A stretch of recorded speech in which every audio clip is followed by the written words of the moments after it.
I gave my sister a kidney to save her life, only to discover she'd been sleeping with my husband before the surgery. Would you still call that love? I lost a piece of my body, and the two people I trusted most. Stick around, because what I did next left everyone speechless. Don't forget to subscribe for more twisted family stories. I never imagined I'd start my 30s by handing over a piece of my body, but when the doctor said Hayley's kidneys were failing and she had less than a year without a transplant, I didn't hesitate. She's my baby sister, my only family left after Dad passed and Mum spiraled into silence. I didn't ask Chris. I didn't weigh the risks. I just said, "Test me." Turns out, I was a match. A miracle match, the nurse said, like fate had planned it all. Maybe it had. I'd always been the protector, the fixer.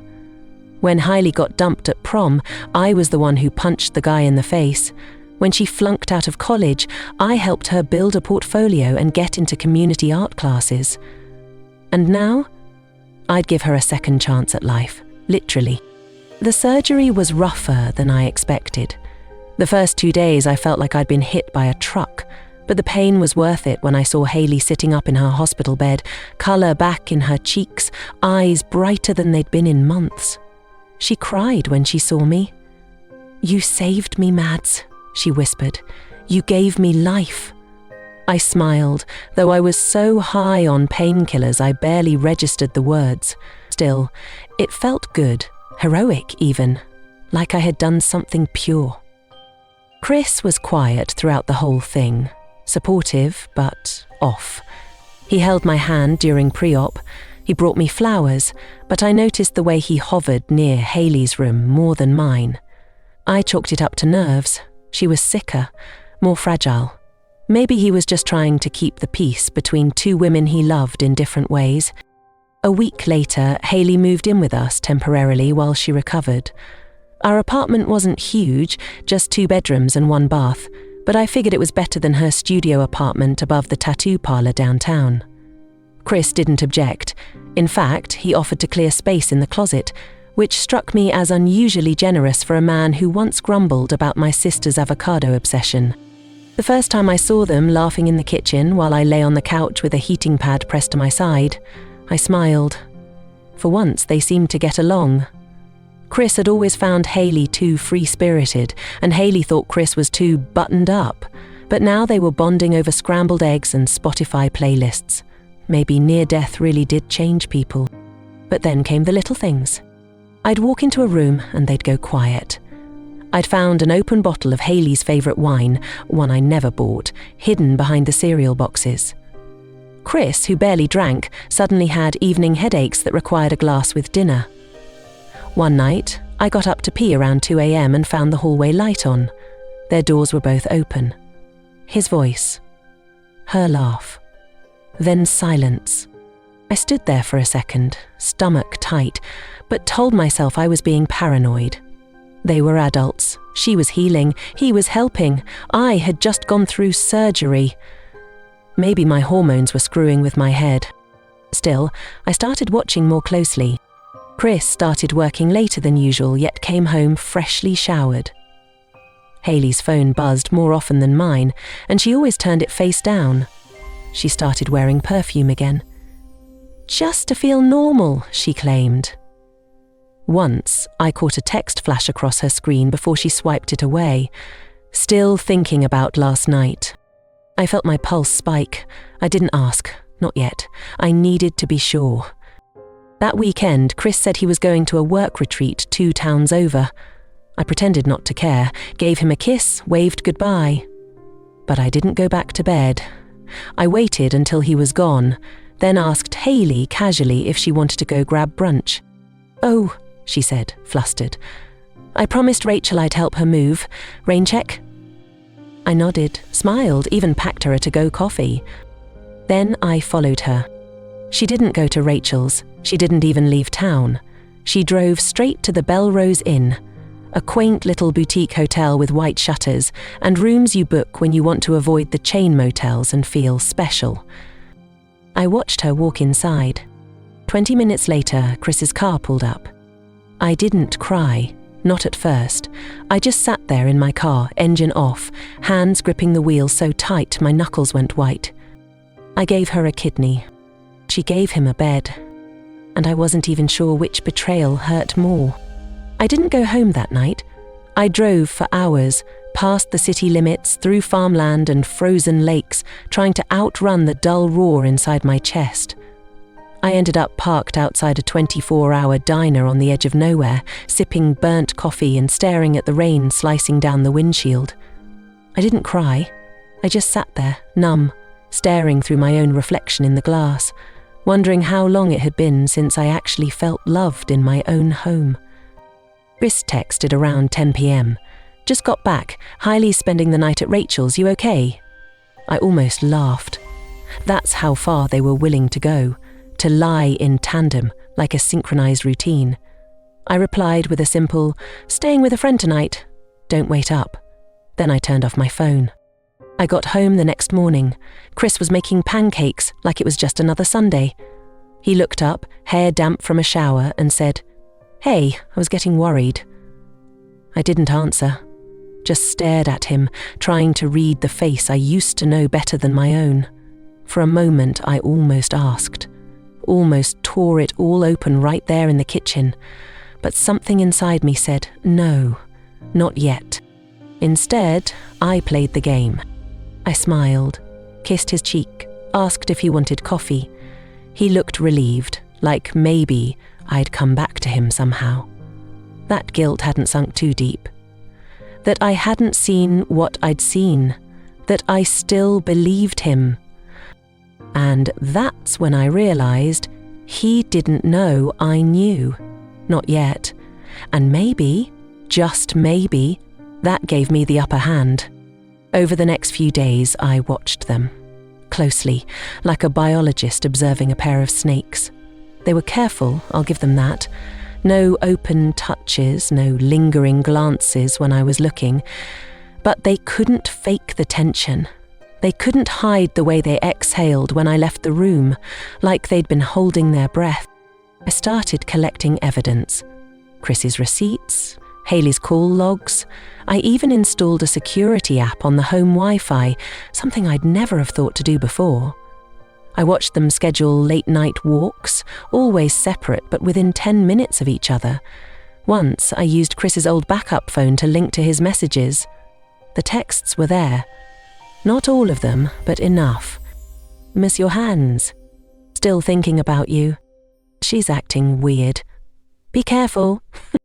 I screenshotted every message, backed them up to a hard drive, printed some. I didn't know what I'd do with them yet, but I needed to see it, to touch the betrayal, to make it real. The only person I told was Morgan, my best friend since nursing school. She listened, horrified, then asked, "What the hell are you going to do?" "I don't know," I admitted, "but I'm not going to scream, not yet, not like they expect." Because here's the thing, screaming would have let them off the hook. It would have given them the power to react, to cry, to apologize, maybe even to twist it into some kind of messy emotional "we didn't mean to, it just happened" bullshit. But I didn't want chaos. I wanted clarity and justice. Thanksgiving was coming. Chris's parents, Hayley's best friend, a couple of mutuals, all were invited. It was supposed to be a peaceful, cozy dinner, but I had other plans. I told them I wanted to host, that I wanted to make it special. Hayley offered to cook, I let her. Chris offered to handle drinks. I said that'd be perfect. I set the table myself. 12 seats, white linen napkins, candles, handwritten name cards, the works. But instead of menus or little blessings of gratitude at each place setting, I slid a folded envelope under every plate. Each envelope contained one thing, a piece of truth. Screenshots, receipts, texts, hotel reservations, time-stamped photos. I didn't tell anyone what was inside. I just smiled as I poured wine, passed the stuffing, carved the turkey like any other perfect hostess. Then I raised my glass. "To love," I said, "in all its forms. the kind that heals and the kind that devours. They laughed, they toasted. Hayley gave me this warm, teary-eyed smile, like we'd made it through the worst. Then I nodded. "Go ahead," I said. "Let's open the surprises." The moment they unfolded the paper, the room changed. Forks froze mid-air. Chris blinked hard. Hayley's face drained of colour. One woman choked on her wine. Hayley's friend whispered, "Holy shit." Chris tried to speak. "Mads." I held up a hand. "No," I said. "Don't lie. Not here. Not anymore." Hayley stood. "It wasn't like that," she started, her voice shaking. "It started before the transplant, before everything got serious." "You mean before I cut open my body to save yours?" I asked, calm as ice. Silence. "You let me give you a kidney knowing you'd already taken my husband. You sat in that hospital bed and cried while he held my hand. You both did this, and didn't even flinch." Hayley broke down. Chris just stared at me like I was someone else. Maybe I was. "I gave life," I said, "and you gave me nothing but betrayal." I didn't cry, not in front of them. I just walked out the door, left them with their cold food, their shame, and the weight of what they'd destroyed. And I never looked back. I stayed with Morgan that night. She didn't ask questions when I showed up at her door with nothing but my purse and a tremble I couldn't quite shake. She opened her arms and I stepped into them like a drowning woman grabbing the last life preserver. She held me until I stopped shaking, until my heartbeat finally remembered a rhythm that didn't hurt. We didn't talk until morning. I didn't want to relive it. Not the texts, not the looks on their faces, not the sound of silverware clinking uselessly against untouched china. But the silence was worse. It wrapped around my throat like a wire. I needed to say it aloud, if only to release it from my chest. So I told her everything, from the surgery to the stakeout, from the printed evidence to the moment I walked away from the only home I'd ever built. She listened without interrupting, her face unreadable. When I finished, she poured me coffee, set it in front of me and said, "You were always too generous, and they took that generosity and set it on fire." I nodded, swallowing hard. I thought I was giving love. Turns out I was just giving them permission. Morgan looked at me for a long time. "What are you going to do now?" "I don't know," I whispered. "I thought I'd feel free, but I don't. I just feel empty." The next few days were strange, quiet, detached.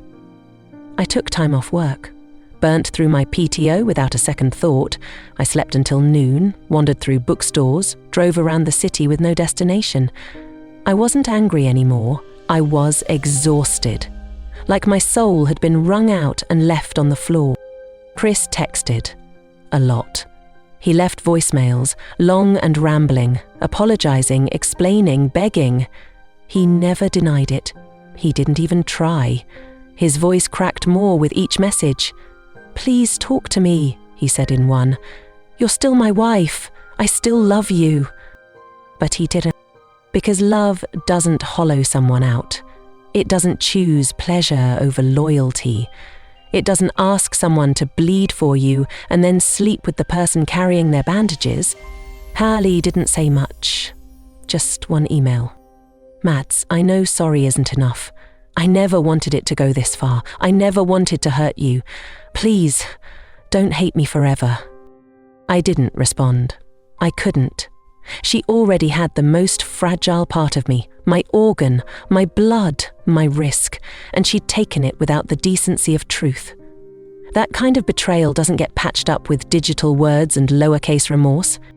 About a week later, I got a call from a doctor at the hospital where Hayley had her transplant. "Miss Walsh," he asked, "we've been trying to reach your sister. Her test results came back and there's a complication. She's showing signs of acute rejection." I went cold. "Is she okay?"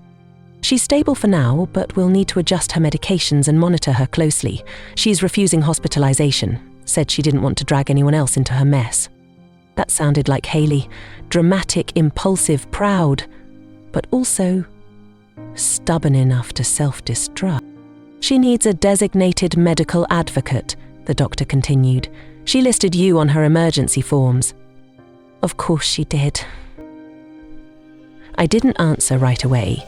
I just sat there, phone warm in my hand, pulse fluttering like a bird against my ribs. What was I supposed to do? Rush to her side like none of this happened? Hold her hand through another hospital stay while she recovered from something I gave her? I told the doctor I'd call back. Then I sat on the floor of Morgan's guest room and stared at the wall for a long time. Hayley was dying. Again. And this time I had to decide whether or not she was worth saving. That night, I took a walk through the city. Lights shimmered on wet pavement. Kids ran past me with sticky candy fingers and hot cocoa moustaches. A man played violin near a subway entrance, his music raw and aching. I let it sink in, let myself grieve what had been, what could never be again. Chris had been my anchor, Hayley my heart, and now they were both strangers in borrowed skin. I ended up outside the hospital, staring up at the 7th floor where I knew Hayley had once laid, recovering from the surgery that had nearly destroyed me. I didn't go inside. I just watched the windows and wondered if she was behind one of them, watching me too. The next morning, I made my decision. I didn't go to the hospital. I didn't call the doctor. I didn't check on Hayley. I wrote a letter instead. Dear Hayley, I don't hate you.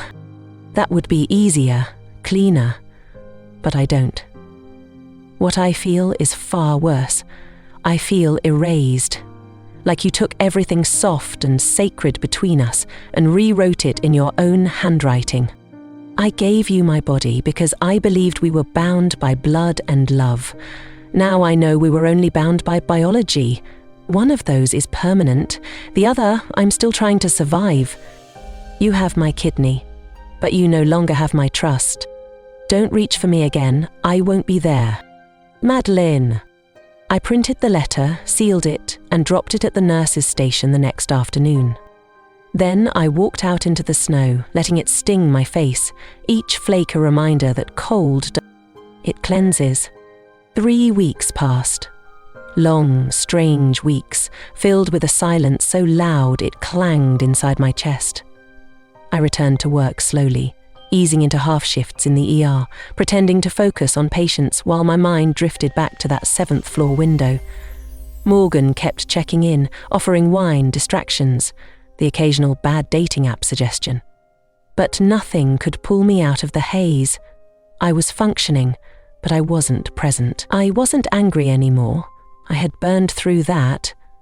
What remained was something worse, indifference laced with guilt. Then came the voicemail. It was from a woman named Dr. Lenora Chase, a clinical psychiatrist at a small practice across the river. Her voice was calm but heavy with purpose. Hi, Madeline. I know this is unexpected, but I'm calling on behalf of Hayley Walsh. I've been working with her for a few months. She recently gave consent for me to reach out. There are things she believes you need to know, things that may bring some clarity, not to justify but to explain. If you're open to it, I'd like to speak with you in person. I almost deleted it. My finger hovered over the button. But something in her voice, steady, warm, almost maternal, pulled at a thread I thought I'd already cut. I called back. 2 days later, I sat across from Dr. Chase in a modest office that smelled faintly of lavender and books. She offered me tea, which I declined. I didn't want comfort. I wanted answers. She's not well, the doctor said softly. Physically, yes, she's recovering, but emotionally, Hayley has been carrying trauma for a long time, longer than even she realized. I folded my arms. Everyone's traumatized these days. It doesn't excuse what she did. It doesn't, she agreed, but sometimes understanding the why is the only way to let go of the what. I didn't respond. Dr. Chase continued, her voice deliberate. When Hayley was 17, she was assaulted. It happened at a graduation party. She didn't tell anyone. She blamed herself, said she was drunk, that she didn't say no loud enough. The air shifted. It was someone she trusted, Dr. Chase added.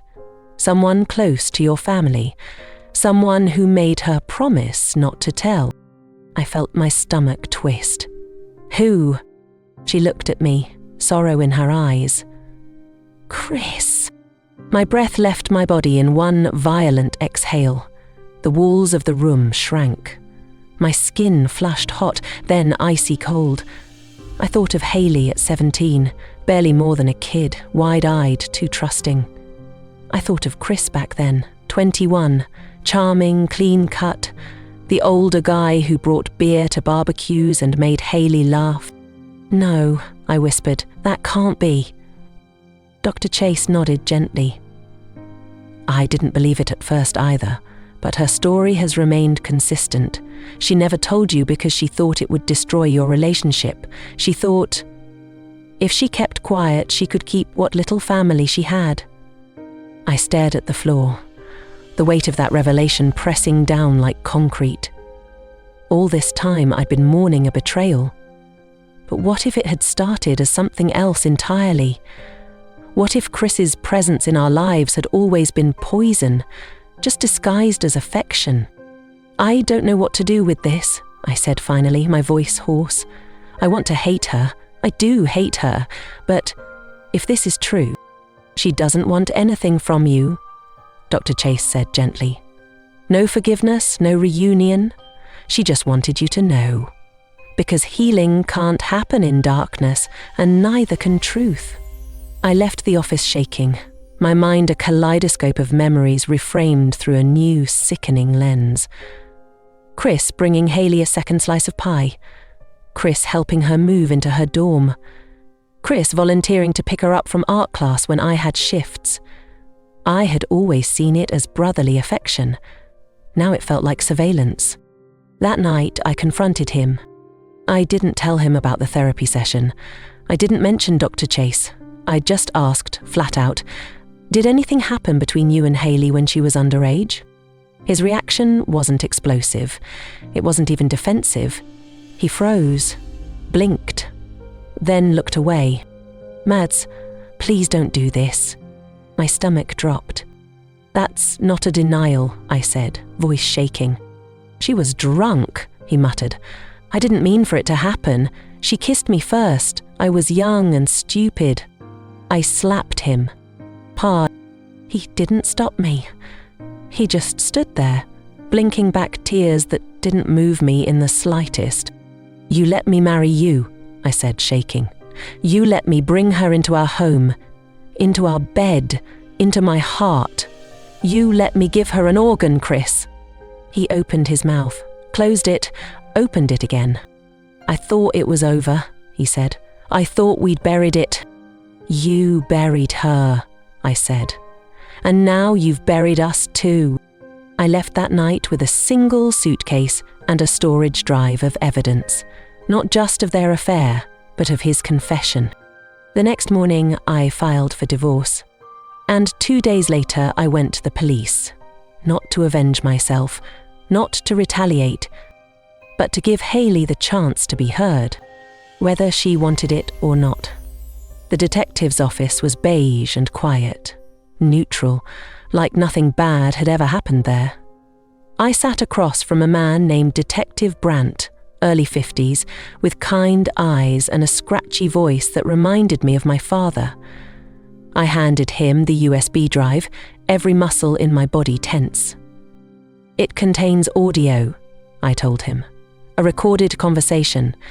He didn't know I was recording, but he confessed. Not just the recent affair, the first incident. She was 17. Brandt didn't flinch, just nodded, plugged in the drive and jotted something into a worn notebook. Does she know you're here? She didn't ask me to do this, I said. She didn't even know I planned to, but she deserves the choice. Someone should have given her one back then. He paused.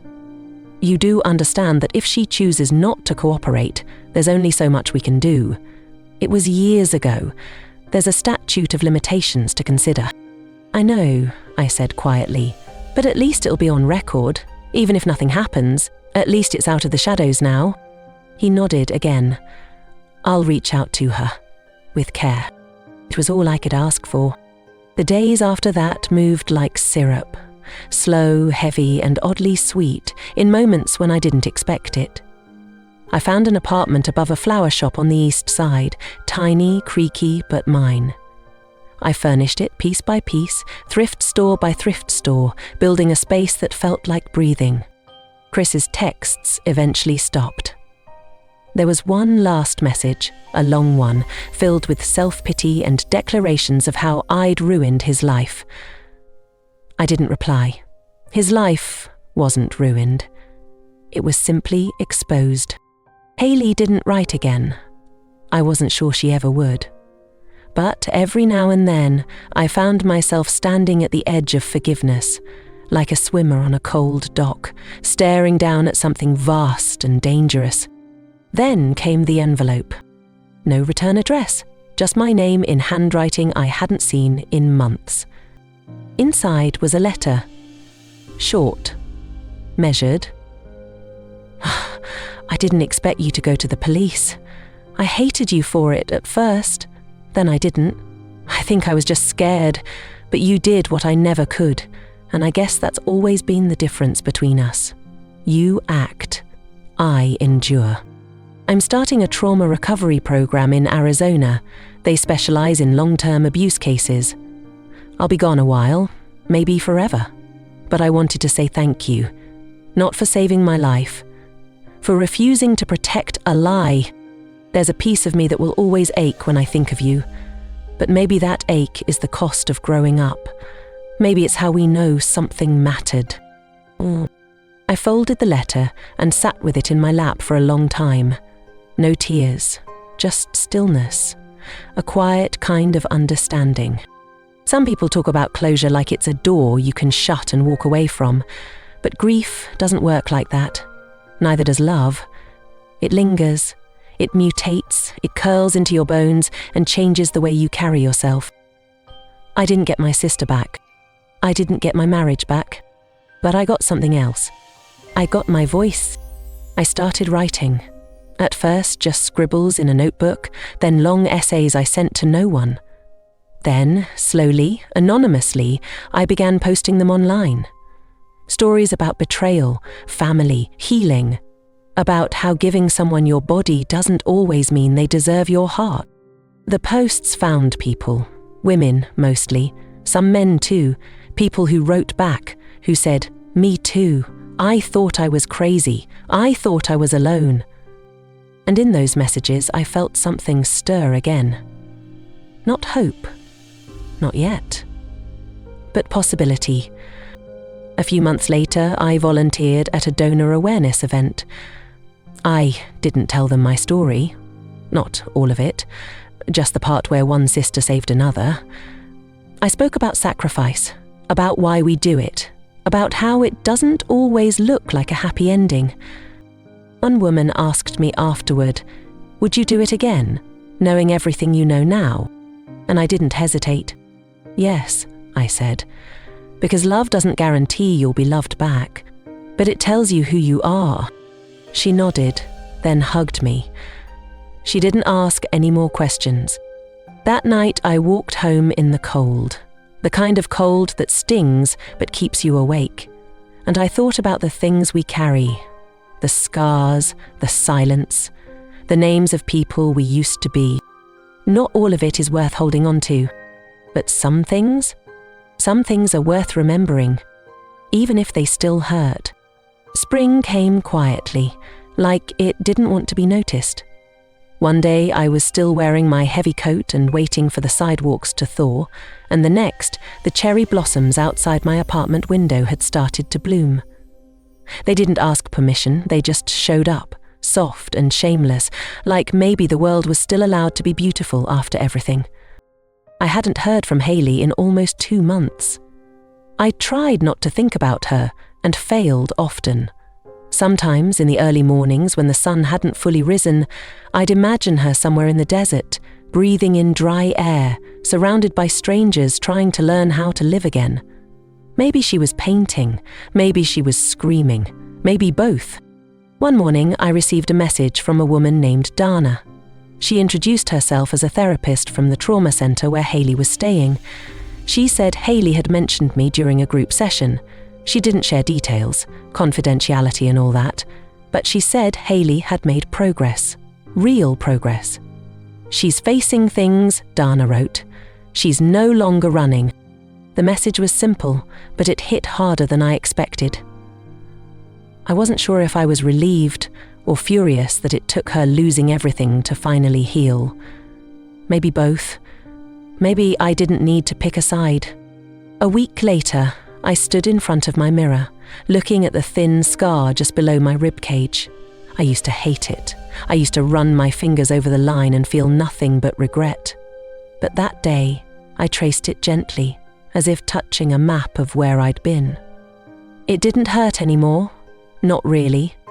I had a new job, still in healthcare but less chaotic, less life and death. I worked in hospice now, helping people ease out of this world with dignity. At first, I wasn't sure I could handle it, but it turns out after watching the death of a marriage, of a family, of illusions you once clung to like oxygen, actual death isn't as frightening. It's honest. It doesn't lie to you. One afternoon, I was called in to meet a new patient, an elderly woman named Nora. Stage IV cancer, no family listed, just a note that said, prefers female staff, former social worker, loves music. When I entered her room, she was staring out the window, humming softly to herself. "Miss Nora," I said gently. She turned to me with tired eyes, then smiled. "Call me Nora, sweet girl. You're here to sit with me until the end?" "If you'll have me," I replied. She nodded. "Then let's make it count." Over the next few weeks, we talked about everything. Her regrets, her first love, the children she couldn't save, the ones she did. She told me, "Life isn't measured by who stays. It's measured by who shows up when it matters." That line stayed with me. So did she. When Nora passed, I held her hand. I whispered to her that she wasn't alone, that someone remembered her stories, that someone saw her. And when I left the room, I cried, not for her, but because for the first time in what felt like years, I knew I was exactly where I was meant to be. A few days later, I received one final letter, handwritten, no envelope, just dropped off at the hospice front desk with my name on it. Madeline. I don't know who I'll be when I get out of here. But I know I'm no longer the girl who begged to be loved in secret. I am not what he did to me. I am not what I did to you. I will carry this scar forever, just like you carry yours. But maybe we don't have to carry each other's shame anymore. You once told me love doesn't guarantee you'll be loved back. But I think it still counts that you tried. I hope one day you can try again. I read it once, them again. Then I folded it carefully, placed it inside my journal, and sat in silence. Not everything broken needs to be fixed. Some things can just be acknowledged, held gently, set down. Hayley and I would never be what we were. But maybe, in the soft space between forgiveness and forgetting, we could both become something new, something honest, something whole.